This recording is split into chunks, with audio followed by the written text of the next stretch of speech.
Bonsoir. Ce soir, je vais faire un focus sur l'axe Cancer-Capricorne et les nœuds lunaires qui ont fait leur entrée dans les signes Cancer et Capricorne. Nœud sud en Capricorne, nœud nord en Cancer. Lors d'une de mes dernières vidéos, j'évoquais l'entrée du nœud sud en Capricorne, la conjonction à Pluton, puis un peu plus tard à Saturne. Je vais tenter de vous apporter des informations supplémentaires et complémentaires sur le sujet.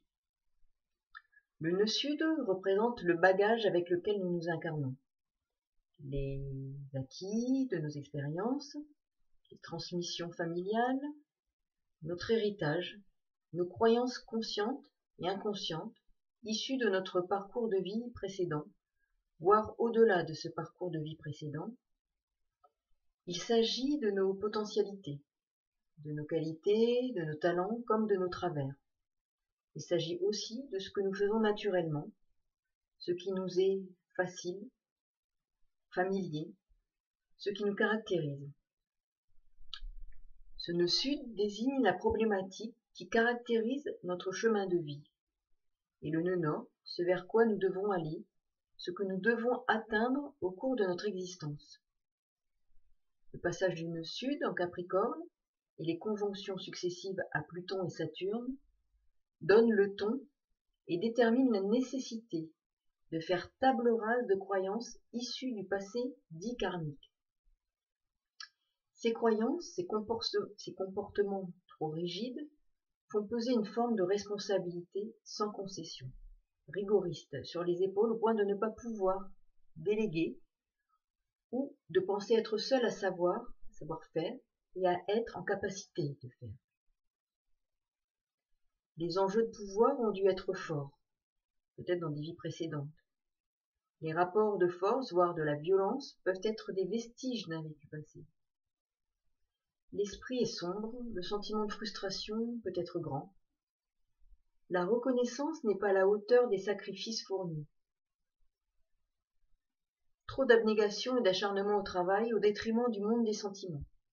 L'on est enfermé dans une forme de tour d'ivoire protectrice, ou plutôt que l'on croit protectrice, mais qui isole, coupe les liens humains, chaleureux, spontanés, voire enfantins dans la simplicité de leur expression.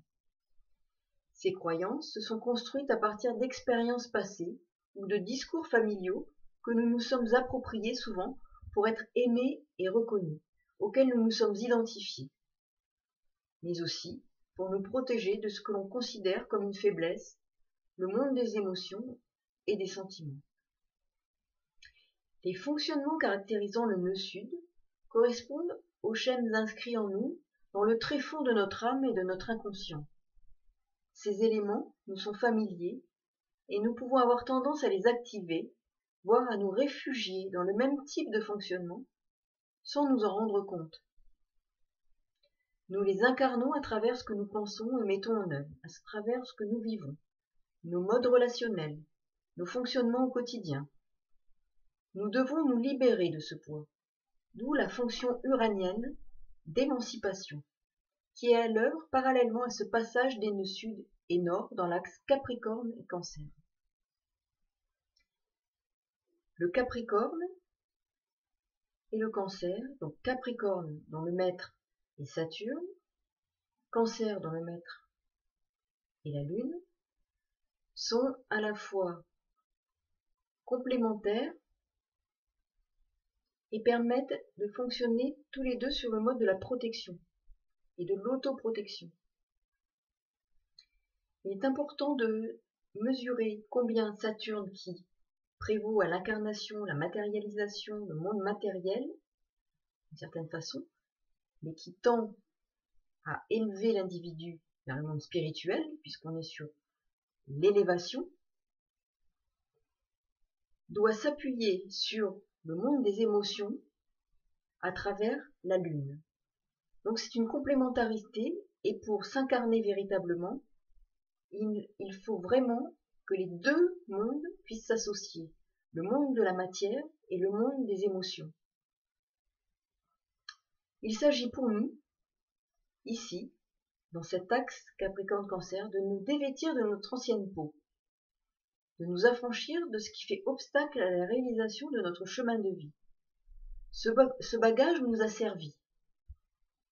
Nous devons pouvoir l'utiliser et utiliser ce potentiel pour aller vers une autre étape de connaissance et d'évolution, d'expérimentation, qui va se nourrir de nos expériences passées et de nos aptitudes pour aller vers de nouveaux fonctionnements qui vont s'appuyer sur ceux du passé, mais qui en même temps vont s'en détacher. Ce bagage a le mérite d'exister pour nous conduire vers la transformation prévue. Il n'est pas négatif, il nous a été utile, mais cela n'a qu'un temps. Nous sommes dans un processus d'évolution permanent, de détachement, d'équilibre et de déséquilibre, et d'accroissement pour une transmutation.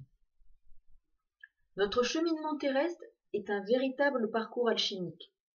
Il nous permet de faire l'expérience de l'accroissement de notre champ de conscience. Nous avons des leçons à tirer, à apprendre de nos expériences. Celles-ci s'inscrivent en nous comme une matrice et confectionnent notre stratum. Notre âme est imprégnée, tant de nos vécus que de ceux de nos ancêtres. Nous sommes interdépendants. Le transgénérationnel est au travail. Je me saisis de cette occasion qui m'est donnée à travers ces explications sur l'axe Cancer-Capricorne, les nœuds en Cancer, les nœuds lunaires en Cancer-Capricorne, pour évoquer et pour vous présenter mon ouvrage Psychologie spirituelle, transgénérationnel et psychotraumatisme, qui a été publié et que vous trouverez sur Amazon.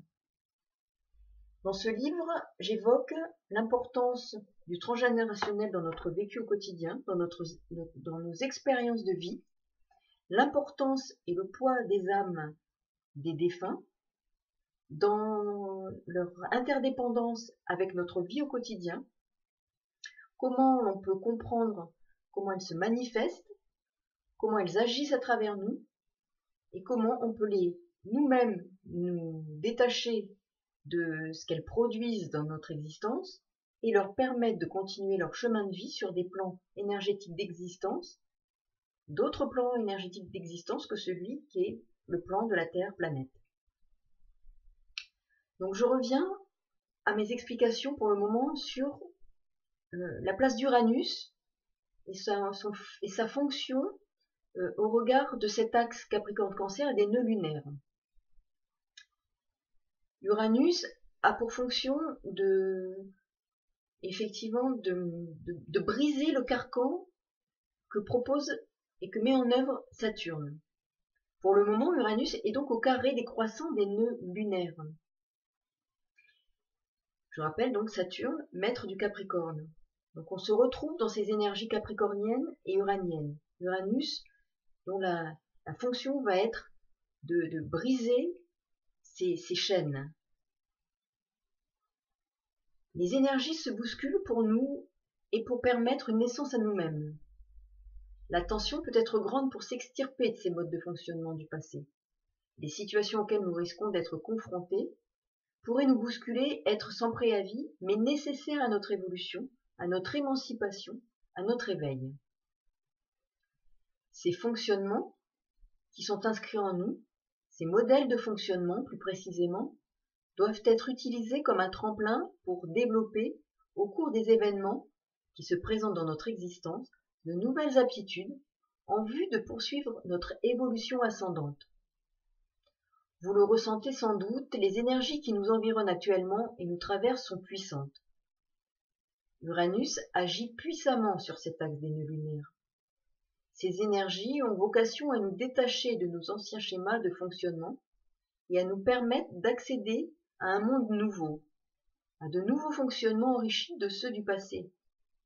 Il s'agit de trouver un réel équilibre entre le passé et ce que nous devons développer, construire un pont et ne pas être dans une forme de rupture qui serait préjudiciable à notre évolution. Lorsqu'Uranus sera en sextile au nœud sud et trigone au nœud nord, les énergies seront alors favorables à une transformation et une mutation qui s'organisera sans véritable rupture et révolte. Uranus, l'éveilleur et le réformateur, nous conduira de façon éclairée vers notre évolution et l'apprentissage de nouvelles leçons nécessaires à notre évolution et à notre chemin de vie, pour réaliser le plan qui nous est proposé dans ce parcours terrestre. L'axe Cancer-Capricorne est l'axe de la responsabilité. Le nœud nord en Cancer nous pousse à apprendre, à prendre soin de soi et de sa famille, à satisfaire nos besoins fondamentaux émotionnels en étant toujours en sécurité, en se sentant toujours en sécurité et en remplissant nos responsabilités familiales. Le Cancer va chercher sa sécurité et réponse à ses besoins fondamentaux au sein de son environnement familial, qu'il va tendre à vouloir protéger, parfois surprotéger, en s'assurant ainsi sa propre sécurité. Il peut aussi devenir dépendant de cette façon de fonctionner, car va trop s'impliquer et peut être déçu, voire frustré. Le Capricorne, qui cherche aussi protection, recherche quant à lui protection et sécurité à travers le social. Il y a risque avec le Capricorne de chercher le pouvoir comme une fin en soi, car il se sent protégé par l'exercice du pouvoir, par le pouvoir qu'il détient. Là, la recherche doit porter sur la sphère intérieure, sur les émotions, la famille symbolique ou pas. Accepter d'accéder aux émotions, à ces émotions, de les reconnaître, de les accepter et de détruire les murs édifiés autour de nous, qui nous coupent des autres et des relations. L'équilibre dans l'activation de l'axe Cancer-Capricorne se trouve dans l'expérience de la réponse en soi à nos besoins émotionnels et de protection avant de nous occuper d'autrui comme un moyen salvateur. Il s'agit de prendre le chemin de l'indépendance affective et de montrer aussi aux autres, dont on peut vouloir s'occuper, comment être autonome, être un homme ou une femme, debout et libre, ce qui ne veut pas dire seul, mais être non tributaire. Il s'agit d'être suffisamment autonome pour ne pas se créer de dépendance affective excessive, qui serait toxique, mais de rester ouvert et accessible à ses propres émotions et à celles des autres. D'être en capacité de créer des liens, des relations en toute simplicité et spontanéité, sans craindre de se dévoiler, de se mettre en danger. Le Capricorne, en général, n'aime pas montrer ses émotions et ses affects, craignant faire preuve de faiblesse. Le juste milieu doit être recherché. Nous sommes à une étape supérieure de conscientisation et d'accès à un niveau d'évolution dans le cadre de l'hélice qui gravit échelon après échelon le déroulement de notre chemin de vie. Pour les personnes qui ont le nœud nord en Cancer à leur naissance, ce sera une période plus forte d'expériences qui vont activer la problématique dont il est question et leur permettre de poursuivre leur évolution psychologique et spirituelle.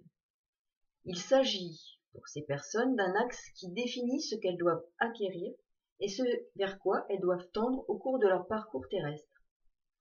Toutefois, pour tout un chacun, l'activation de cet axe produira aussi des effets dans les domaines de la famille, de la responsabilité, du monde des émotions, de l'autonomie émotionnelle et affective, mais aussi des racines. Des changements de lieu de vie, maison, ville, pays, pourraient en effet avoir lieu. Tout ce qui est familier pourrait être bousculé. Il s'agit de l'activation de portes énergétiques karmiques dont le moteur est le phénomène, le principe de cause à effet. Chaque axe est activé via les nœuds lunaires pendant environ 18 mois.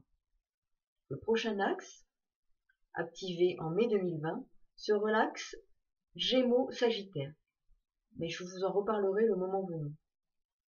Le mouvement des nœuds lunaires est un mouvement qui s'opère dans le sens des aiguilles d'une montre. Inversement au mouvement des planètes, nous sommes bien ainsi dans un mouvement qui symbolise, parce qu'il est considéré comme rétrograde, il est dit rétrograde, ce que l'on peut retirer de nos expériences et vécus passés afin de les intégrer au mouvement de la vie pour aller de l'avant et réaliser notre chemin de vie, programmé avant notre incarnation et inscrit dans notre livre de vie. J'espère que ces éléments vous auront éclairé sur ce que vous pourriez éprouver et vivre dès maintenant et durant les 18 prochains mois. Je vous remercie pour votre attention, je vous souhaite une belle soirée et à très bientôt. Au revoir.